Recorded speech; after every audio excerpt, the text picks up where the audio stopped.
우리 한 절씩 교독하도록 하겠습니다. 그리스도의 은혜로 너희를 부르신 이를 이같이 속히 떠나 다른 복음을 따르는 것을 내가 이상하게 여기노라.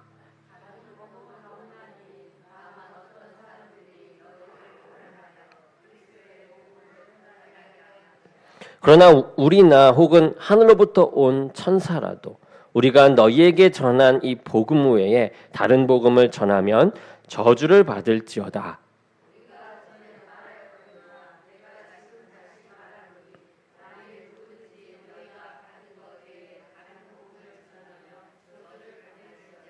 이제 내가 사람들에게 좋게 하랴, 하나님께 좋게 하랴, 사람들에게 기쁨을 구하랴.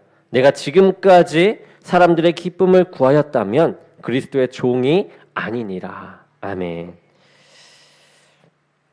오늘 말씀의 제목, 다른 복음은 없다, 없습니다 라는 제목입니다. 오늘 또 이제 큰 은혜를 받는 것 같아요. 이제 봉수 집사님이 찬양 인도하시면서 이 늦은 가운데서도 이렇게 달려오면서 이제 기도했다라고 하는데, 오히려 저는 이렇게 늦을 수밖에 없는 상황에서 그 자리를 지키고자 달려오는 모습에 너무 감동을 했습니다. 여러분들 또한 그렇게 주님을 사모함으로 이 자리에 오신 거죠. 네, 그래서 그런지 너무 감사드리고 제가 오히려 더 큰 은혜를 받아가는 것 같습니다. 너무나도 감사드립니다. 오늘은 갈라디아서 이제 시작되는 부분입니다. 지금 다른 복음에 대해서 나오는 부분인데요. 우리가 이제 예를 하나 들어볼게요. 제가 친구에게 이제 여름 성경학교가 있어. 여름 성경학교가 이제 다음 주에 있어. 이렇게 설명을 해주면서 여름 성경학교가 어때 이렇게 딱 설명을 했습니다. 그랬더니 이 친구가 며칠 지나서 같이 여름 성경학교에서 대화를 하는데, 야, 여름 성경학교 내일이라며 이러는 거예요. 다음 주라고 분명히 얘기했는데 내일이라고 이렇게 얘기를 하는 거죠. 그 친구가 이제 오해를 하고 잘못 알아들어서 이러한 오해가 부딪히면서 서로 내가 맞다, 네가 맞다 이런 얘기를 하기 시작합니다. 내가 말해줬으니 내가 맞지. 아니야, 난 이렇게 똑똑히 들었어 하면서 이렇게 충돌을 하는 거예요. 제가 얘기한 건 이제 여름 성경학교라고 얘기했지만, 이런 한 가지 얘기를 듣고 서로가 의견이 달라서 충돌한 적 여러분들 한두 번 정도는 겪으셨을 것 같습니다. 오늘의 이 말씀은 이러한 충돌을 넘어선 이 진리를 왜곡한 그런 다른 복음이 들어오는 거죠. 다른 복음이라고 하기도 애매한 그런 부분입니다. 우리 한번 보도록 하겠습니다. 우리가 이 갈라디아서를 그냥 이제 읽다 보면, 그냥 스쳐 지나가듯 읽다 보면 그 흐름을 이제 주목하지 못할 때가 있습니다. 실제로 바울이 쓴 이 13개의 이 서신들을 보게 되면 대부분 바울이 이 편지를 쓰면서 안부 인사를 하죠. 그러면서 은혜와 평강을 이야기한 다음에 이 편지를 받는 이들의 이 최근 소식을 얘기하면서 그거에 대해서 감사와 그들의 아픈 이야기와 그리고 그 약점들을 보완하는 그런 이 기도를 드리는 것이 일반적입니다. 이 바울 서신들을 보면 그래요. 그런데 이 갈라디아서는 그런 구조라는 조금 다른 부분을 보이게 되는데요. 어떠냐 하면 이 은혜와 평강이 있으라라고 하고서는 바로 이 본론으로 들어간다라는 거예요. 이 감사의 이야기, 이 뭐 아픈 이야기 이런 이야기가 아니라 바로 본론으로 들어갑니다. 그러니까 우리가 지금 6절부터 보았는데 6절 이전 1절부터 5절만이 인사고요. 은혜와 평강이 있으라 이 말이고요. 그 다음부터는 없어요. 감사와 아픔과 약점을 위해 기도할 틈도 없이 바로 이 본론을 이야기합니다. 이 사도 바울은 이 갈라디아 지역 이 교회에 일어난 이 사태를 그만큼 아주 급박하고 심각한 문제로 생각했다라는 뜻이 되는 거죠. 이 다른 복음을 전하는 이들이 갈라디아 교회를 이제 선동하고 있었습니다. 그리고 이런 무리의 선동에 이 갈라디아 성도들이 넘어가고 있는 것이에요. 분명히 바른 복음을 전했음에도 이 선동에 넘어가고 있는 것을 봅니다. 그렇기 때문에 이 심각성을 느껴서 심각하고 급박한 문제라고 여겨서 이렇게 바로 본론으로 들어가게 됩니다. 자, 우리 6절을 한번 보게 되면 얼마나 격한 어조를 사용하는지 한번 보도록 하겠습니다. 6절 함께 읽어보도록 할까요? 자, 6절입니다. 시작. 그리스도의 은혜로 너희를 부르신 이를 이같이 속히 떠나 다른 복음을 따르는 것을 내가 이상하게 여기노라. 여기서 이상하게 여기다라고 나와 있는 부분을 이제 보면은 이것이 영어 성경에는 어떻게 나와 있냐? 어스토니시드라고 나와 있어요. 어스토니시드. 그러니까 여기는 그냥 간단하게 이상한데 이런 게 아니에요. 단순히 놀란 그런 게 아닙니다. 사실을 지적하는 이상으로 놀라고 반대하고 그리고 실망하고 책망하고 꾸짖는 뜻이 담긴 그런 단어예요. 그저 놀랐네, 깜짝이야, 이게 아니라 너희가 어떻게 그럴 수가 있어? 이렇게 너무나도 깜짝 놀란 그런 상황이라서 그러한 상황 가운데 책망과 나무람의 뜻이 담겨 있는 이상하게 여기다. 한마디로 이제 되게 너네 어이없네 이렇게 얘기하는 거예요. 왜 사도 바울이 이렇게 책망을 하고 있는 것일까요? 이 성도들이 그리스도의 은혜에서 속히 이제 떠나서 다른 복음을 따르고 있었기 때문인데요. 이 바울이 갈라디아 교회에서 이 처음 복음을 전할 때 그들이 이 진짜 복음을 들으면서 크게 기뻐하고 이제 감격하면서 엄청난 환영을 했습니다. 이 갈라디아서 4장을 보게 되면 갈라디아 성도들이 바울이 전한 이 복음이 얼마나 감격스러웠는지, 얼마나 그 복음을 사랑했는지 알 수가 있어요.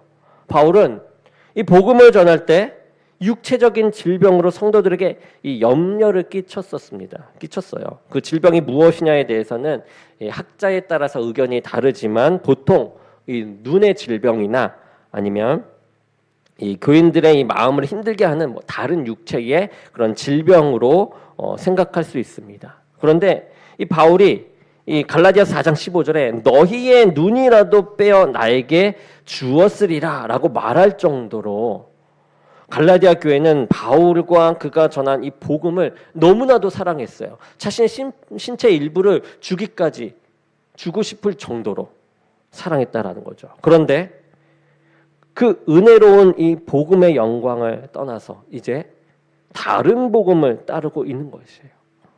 바울은 얼마나 마음이 아프고 고통스러웠을까요? 지금 이 갈라디아 교회는 바울이 전하는 그 진리를 좋아하고 감격스러워하고 더욱더 듣고 싶어하는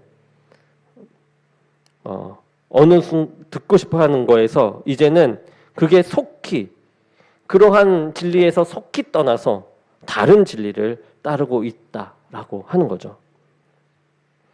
이 바울은 갈라디아 성도들을 이 군대를 이탈하는 병사와 같이 믿음에서 탈영하고 배교하는 종교적 이 변절자, 영적 이탈자로 여기면서 책망하고 있습니다. 이 다른 복음이 얼마나 큰 일이길래 이렇게 이렇게 무서운 말로 책망을 할까요? 이탈자, 변절자, 탈영, 배교, 어떻게 이렇게 책망을 할 수 있을까? 은혜의 이 나라를 그처럼 속히 배반하고 율법의 멍에를 지는 이 나라로 가는 것에 대해 도저히 이해할 수 없다면서 되게 놀라워하는 거죠. 우리 생각해 보면 이 일은 단순히 이 다른 복음을 따르는 것일 뿐 아니라 어떻게 보면 하나님을 떠나는 것이었기 때문에 이 바울의 입장에서는 상당히 위기스러운 그런 일이었어요. 그렇기 때문에 바울은 이 갈라디아 지역 교회 이 성도들이 깊이 생각하지 않고 섣불리 생각한 것에 이 경악을 하고 있는 것입니다. 표현을 좀 격하게 썼지만 이 정도로 바울은 큰 문제로 여겼다라는 거예요. 그렇다면 이 갈라디아 지역 교회 성도들을 넘어뜨린 이 다른 복음이 도대체 무엇이었을까요? 이 다른 복음이라고 하니까 뭔가 이 선택 가능한 또 다른 복음처럼 보이기도 하지만 그것이 아닙니다. 결론을 말하자면 다른 복음은 없습니다. 이거는 복음이라고 할 수 없는 거죠. 변질된 어떤 말이라고 말하는 게 더 맞을 것 같아요. 그러니까 우리가 선택할 수 있는 다른 복음이 있었다면 이 사도 바울은 이렇게 놀라지 않았을 것입니다. 다른 복음은 절대로 없는 것이죠. 그런데 여기선 다른 복음이라고 합니다. 여러분, 이 문제는 유대주의 선동꾼들에 의해서 야기된 것이에요. 앞에서 바울의 사도권을 공격한 이들은 또한 바울이 전한 이 복음의 진정성과 신뢰성을 공격했습니다. 그들은 다른 복음을 제시하여서 이 갈라디아 성도들을 혼란스럽게 만들었어요. 그리고 마치 이 경쟁적인 두 복음이 존재하는 것처럼 생각하게 만든 거죠. 이렇게 심어버린 겁니다. 선동해서요. 그래서 바울은 은혜가 담긴 바른 복음을 떠나 다른 복음을 따르는 이 갈라디아 성도들, 이 성도들을 보면서 큰 상처와 이 고통을 느끼고 있었습니다. 사도들이 전한 이 복음, 2000년 전 교회, 2000년 동안 이 교회가 사랑해온 이 바른 복음, 오늘날 우리가 성경을 통해서 만난 이 복음은 여러분 그때서부터 지금까지 하나예요. 복음은 시대를 따라 달라지는 것이 절대 아닙니다. 복음은 모든 시대와 문화를 초월해서 단 하나밖에 없는 것이죠. 그렇다면 복음이란 여러분 무엇입니까? 여러분 복음? 예수 그리스도가 복음이죠. 예수 자신이 복음이며 그분이 우리에게 전한 것이 여러분 복음입니다. 우린 그것을 너무나도 잘 알고 있어요. 예수를 통해 밝히 드러나고 예수의 이 공로를 통해 우리에게 밝히 드러난 하나님의 은혜의 복음, 그것이 우리에게 온 것이죠. 예수를 통해서 하나님이 은혜를 밝히 드러내셨기 때문에 사람의 노력과 행위와 공로 없이 받는 하나님의 선물인 이 구원을 가르치는 것, 성경이 말하는 복음입니다. 그런데 거짓 선생들이 이 갈라디아 지역 교회에서 다른 복음을 이제 가르칩니다.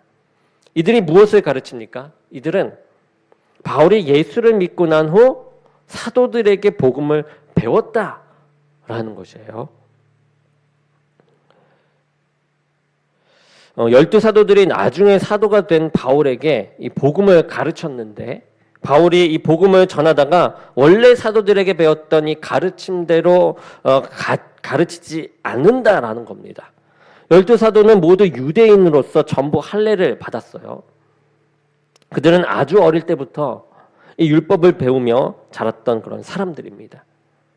그런데 바울은 똑같이 유대 전통 안에서 자랐음에도 불구하고 이제 이방인들을 위해서 이방인들에게 복음을 전하면서 이 할례와 율법을 빼고 믿음으로만 은혜로만 구원을 받을 수 있다라고 선포하는 거예요. 그래서 이 거짓 선생들은 이 바울이 가르친 은혜로 믿음으로 받는 그 구원은 초보 단계에 불과하다라고 하면서 이것에 더불어서 율법을 지켜야 한다. 그리고 할례를 받아야 온전한 복음이 된다라고 주장을 하는 것이에요.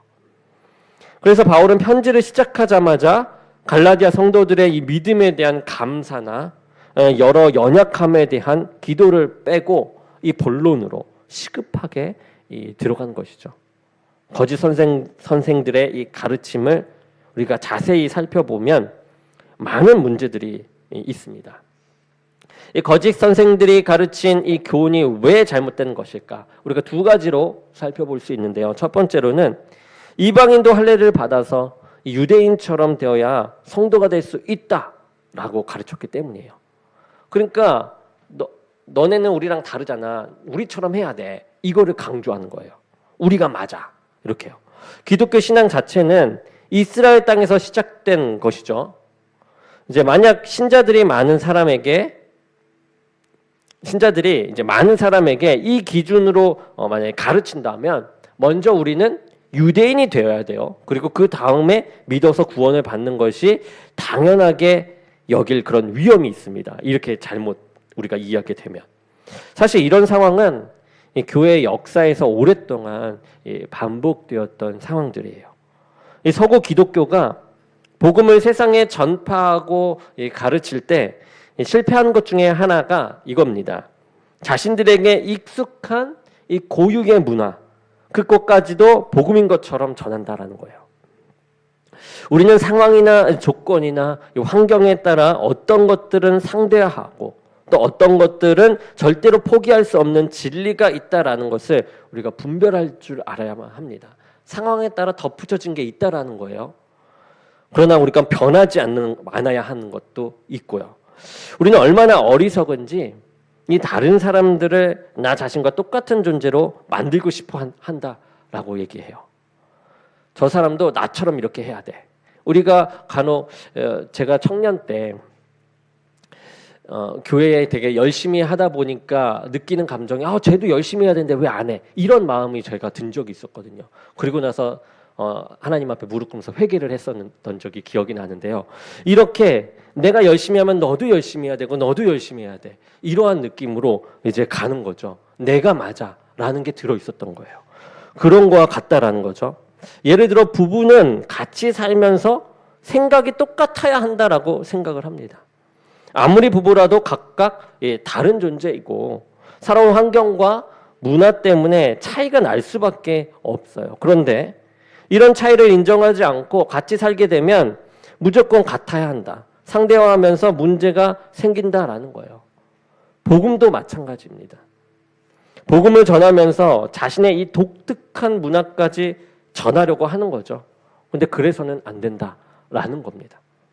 아무리 이방인이라도 이 복음으로 예수를 믿음으로 성도가 된다라는 거예요. 이방인이라도.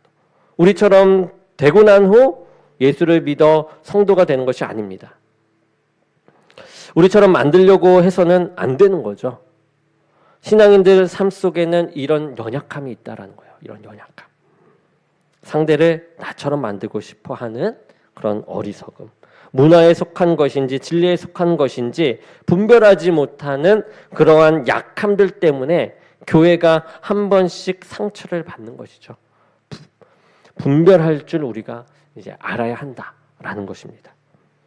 문화적 차이를 이 복음에 넣어서 전하려고 하는 것은 어리석은 행동입니다. 그래서는 안 되죠.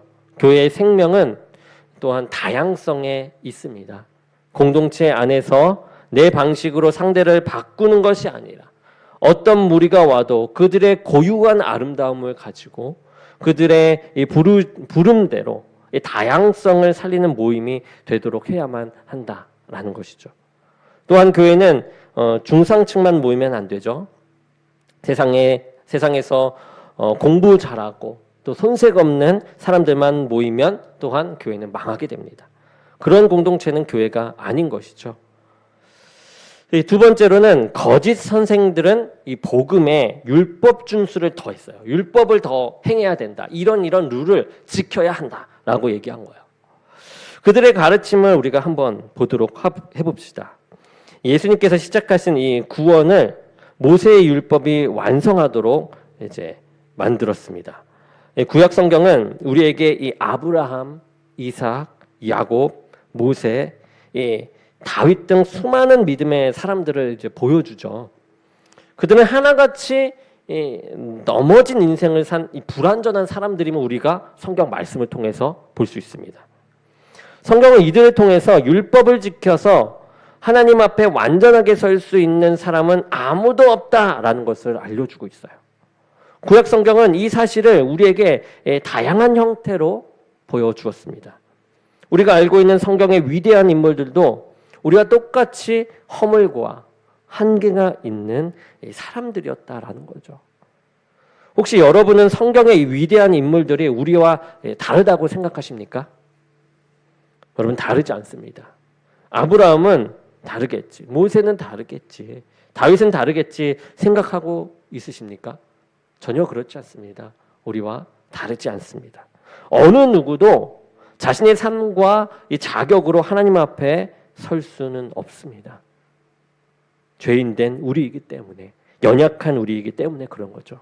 그런데 이 거짓 선생들은 믿음의 조상들도 지키지 못한 그 율법의 짐을 더해가지고 율법을 지켜야 구원이 온전해진다라고 하니 이 성도들을 멸망의 길로 내모는 격이 아닐 수가 없는 거죠. 이렇게 말할 수도 있을 것이에요. 율법을 완전히 지키라는 것이 아니라 율법의 일부를 지키고 복음의 일부를 믿으면 된다라고 말이죠. 그러나 우리가 율법의 일부라도 지킬 수 있다면 이 하나님께서 그에게 맞는 우리에게 맞는 율법을 주셨겠죠. 예, 그런데 그렇지 않다라는 거죠. 불가능하다라는 거예요. 어떠한 율법도. 그래서 사도행전 15장에 나오는 이 예루살렘 회의 때 이 사도 베드로가 일어나서 사도행전 15장에 얘기하죠. 우리 조상과 우리도 능히 매지 못하던 멍에를 제자들의 멍에에 두려느냐? 우리도 못하는 것을 제자들한테 물려주려고 하느냐? 이렇게 말하는 거죠. 그래서 모든 사람은 예수를 믿어서 구원받는 것이 진리라고 이 예루살렘 회의에서 이제 결정을 땅땅땅 내리게 됩니다. 오늘날 세상 사람들은 믿는 자들의 이 삶이 성도답지 않다라고 비난을 합니다. 성도들이 예수를 믿고 손가락질 받는 그 시대에 살고 있죠. 이제 교인들 중에는 믿음으로만 구원이 가능한 것이 아니고 선행을 해야 구원받는 것처럼 생각하는 사람들도 많이 있습니다. 그러나 사람은 선행으로 구원받을 수는 없습니다. 선행은 구원받는 자들만 할 수 있는 것이에요. 주님이 우리를 구원하시고 새 생명을 주신 이유는 선을 행하는 백성이 되게 하시려는 것이에요. 또한 자기중심적으로 똘똘 뭉치는 우리가 하나님 중심, 이웃 중심으로 사는 자가 되게 하시려는 것입니다. 구원의 조건은 선을 행하는 것이 아닙니다. 그것을 충족시켜서 구원에 이를 사람은 이 세상에 아무도 없다라는 거죠. 한마디로 기름을 넣어야 시동이 걸리는 것인데 시동을 걸어야 기름이 들어간다라고 이야기하는 것과 같은 거예요. 구원이 먼저이지 선이 먼저가 아니다라는 거죠. 믿음에만 국한한 내용이 아닙니다. 이 우리가 일반 사회의 윤리 문제에서도 적용되는 문제예요. 우리가 유퀴즈라는 프로그램에서 이 조선미 훈육 교수님을 나온 것을 보았는데요. 요즘 초등학교 저학년 교실에서 그림 그리기를 하면 한 2명 정도는 도화지를 이렇게 찢는다고 합니다. 그래서 선생님이 물어봐요. 왜 찢었니? 왜 그래? 그러면 이 학생이 그러는 거예요. 그림 그릴 기분이 아니라는 겁니다. 그럴 기분이 아니에요. 이렇게 얘기한다라는 거예요. 그래서 선생님이 놀라요. 그래가지고 이제 집에다가 전화를 합니다. 부모에게 전화를 하죠. 이런 자초지정을 딱 얘기했더니 부모가 하는 말이 더 신기합니다. 선생님, 우리 애 마음을 읽어주셨어요? 라고 얘기했다는 거예요. 이 조선미 씨의 말은 이 아이를 억압하라는 것이 아니라 부모와 대등한 관계가 된 아이가 선생님과도 대등하게 보이는 그런 관점이 된다. 그래서 그 관점을 중학교, 고등학교 모두 가지고 가도 되는지를 생각해 보아야 한다 하면서 얘기하는 것이에요.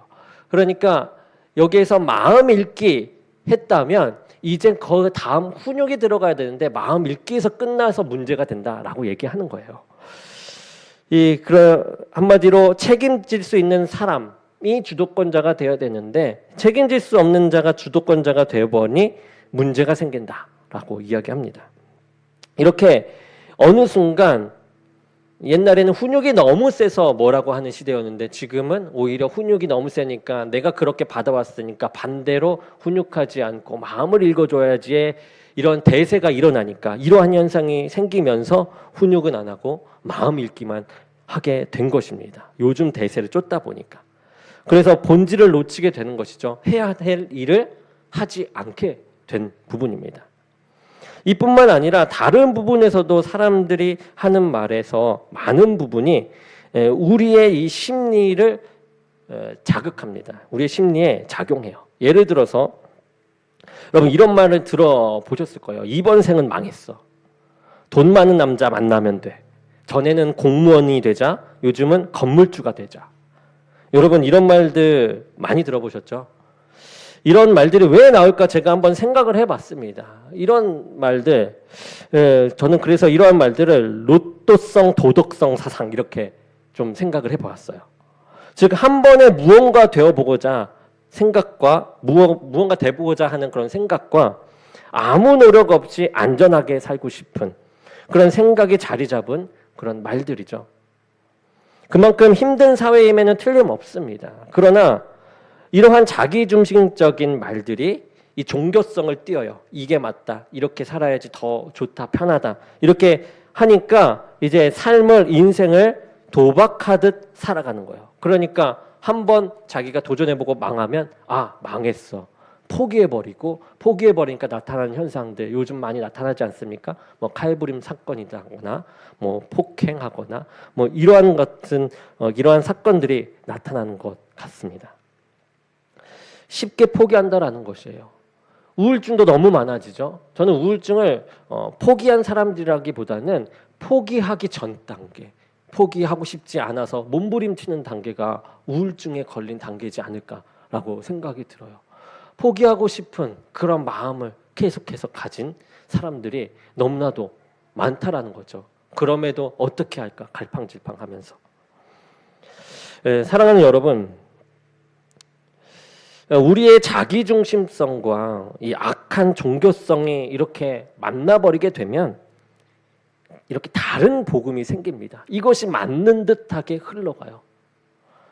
우리의 공로를 첨가해서 나를 다른 사람과 구별하고 나를 더 높은 자리에 앉히려고 합니다. 우리의 패역한 죄성이 이 종교적인 영역에서도 나오게 되는 거죠. 그래서 사람들은 이 땅에서 만날 수 있는 그런 다른 복음을 이제 환영하게 돼요. 나랑 결이 맞게 느껴지거든요. 내 생각과 일치하게 느껴집니다.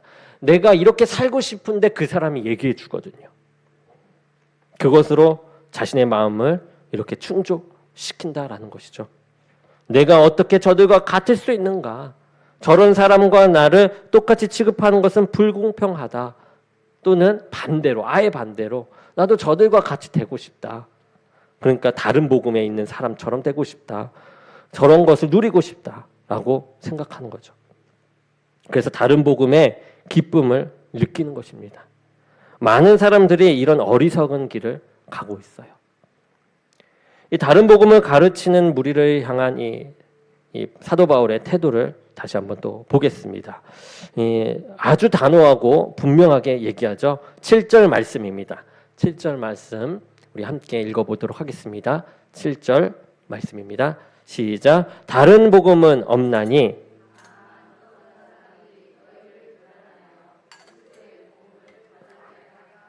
이렇게 교란을 한다라는 거죠. 혼란스럽게 한다라는 거예요. 복음을 변질시킨다라는 거예요. 불가능한 이제 변질시키는 것을 하는데 이 그리스도의 복음은 변하는 것입니까? 변하지 않죠. 우리는 변하지 않는 그 복음을 지켜야 하는데 이 다른 복음이 이렇게 그게 변질되게 만들어서 복음이 아니게 하는 거죠. 그리고 8절을 함께 읽어보도록 하겠습니다. 시작. 그러나 우리나 혹은 하늘로부터 온 천사라도 우리가 너희에게 전한 복음 외에 다른 복음을 전하면 저주를 받을지어다. 우리 9절 하반절도 읽어볼게요. 다른 복음을 전하면 시작. 다른 복음을 전하면 저주를 받을지어다. 자, 두 번이나 단호하게 분명하게 말합니다. 다른 복음은 없고 다른 복음을 전하면 저주를 받게 된다라고 말해요. 자, 왜 이렇게까지 이야기한 것일까요? 이런 단호한 표현이 이 사람의 영혼을 살리는 유일한 길이기 때문에 이 사도 바울은 이렇게까지 얘기합니다. 절대로 가면 안 돼. 이렇게 얘기하는 거예요. 너 죽어. 이렇게 얘기하면 다시 한번 생각해 보잖아요. 이러한 효과로 얘기합니다. 이 기독교는 그저 막연하게 평화로운 관계를 유지하는 그런 종교가 아닙니다. 오늘날 우리는 이 길도 맞고 저 길도 맞는 이 보편적 종교 다원주의 시대를 살고 있죠. 이런 시대에 산다고 할지라도 복음은 여러분 한 길밖에 없습니다. 사도들의 복음과 현재 우리가 전하는 복음은 하나입니다. 이 부분에 대해서는 이 목에 칼이 들어와도 우리는 타협하거나 양보할 수 없는 것이죠.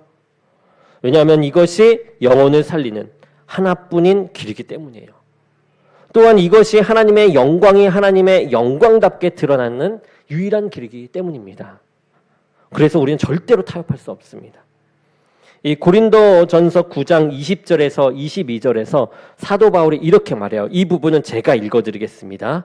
제가 읽어드릴게요. 유대인들에게 내가 유대인과 같이 된 것은 유대인들을 얻고자 함이요 율법 아래에 있는 자들에게는 내가 율법 아래에 있지 아니하나 율법 아래에 있는 자같이 된 것은 율법 아래에 있는 자들을 얻고자 함이요 율법 없는 자들에게는 내가 하나님께는 율법 없는 자가 아니요 도리어 그리스도의 율법 아래에 있는 자이나 율법 없는 자와 같이 된 것은 율법 없는 자들을 얻고자 함이라. 약한 자들에게 내가 약한 자와 같이 된 것은 약한 자들을 얻고자 함이요 내가 여러 사람에게 여러 사람이 된 것은 아무쪼록 몇 사람이라도 구원하고자 함이니 이렇게 나옵니다. 그러니까 우리는 언제든지 복음 때문에 다른 사람의 이 종이 될 준비를 해야만 해요. 이 말씀에 따라서. 그러나 우리 모두가 복음 안에서 다른 사람을 섬기고 이렇게 유익하게 하기를 원한다라는 거죠. 그렇지만 오늘 말씀 가운데 본 것처럼 우리는 이 진리와 생명 하나밖에 없는 그 길을 포기하거나 타협하면서 다른 것을 추구하는 평화주의자는 아니란 겁니다. 이 복음에서 저속된, 복음에서 벗어난 그 사람들이 원하는 대로 그 사람의 종의 모습이 된다면 그것은 아니라는 거죠.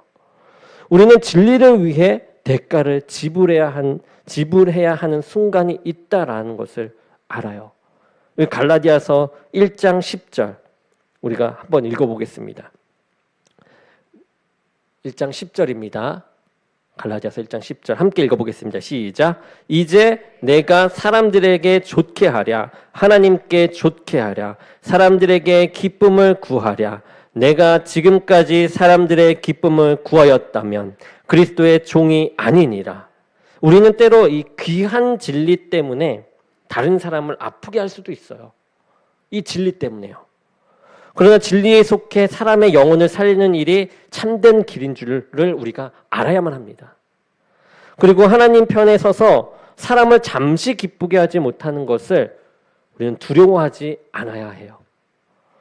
사랑하는 여러분, 이 사도의 마음을 이해할 수 있으시겠습니까? 만인의 종이 되기를 주저하지 않은 그가 이렇게 이 급한 마음을 전하는 것이 무엇인지, 무엇 때문이신지 아시겠습니까? 하나밖에 없는 이 주님의 진리와 이 생명의 길을 깨트리는 이 다른 복음으로 속히 떠나려는 그 사람들에게 하나님 편에 서서 진리를 고수해야 할 때라고 다급히 외치는 그 사도 바울의 열정 보이십니까?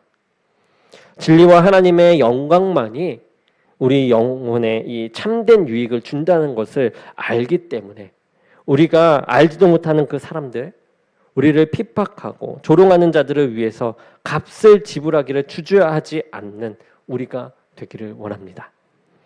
만인의 종이 되어서 복음의 열매를 맺기 위해 이 참된 분별을 가지길 원해요. 그래서 진리 위에 서 있는 여러분 모두가 되기를 소망합니다. 그래서 이 땅을 살리고 사람을 치유하는 귀한 일이 저와 여러분에게 풍성하게 일어나길 주님의 이름으로 간절히 축원합니다. 아멘. 기도하겠습니다. 사랑의 하나님 감사합니다. 오늘 또 말씀 앞에 무릎 꿇으며 나아갑니다. 다른 복음은 없습니다. 오직 한 복음, 이 예수 그리스도 믿음만이 아버지 우리를 구원할 수 있습니다. 아버지 그것을 놓지 않고 우리가 흔들리지 않게 하여 주옵소서. 이 복음을 왜곡시키는 세계의 문화들 아버지 우리가 분별하여서 올바로 생각하며 나갈 수 있게 하여 주옵소서. 복음을 점점점 흐리게 하는 것은 복음에서 나오는 그 도덕적이고 율법적이고 윤리적인 일부터 흔들면서 나타나는 것 같습니다. 주님, 이러한 문제 가운데 자신을 포기하면서 나가는 그 인생들을 보며 진정한 하나님을 만나지 못해서 나오는 그 모습 가운데 우리가 전하고 그들 앞에 종이 되어 그들을 감쌀 수 있는 참된 그리스도인 되게 하여 주옵소서. 함께 하실 주님을 믿사옵고 예수 그리스도의 이름으로 기도드립니다. 아멘.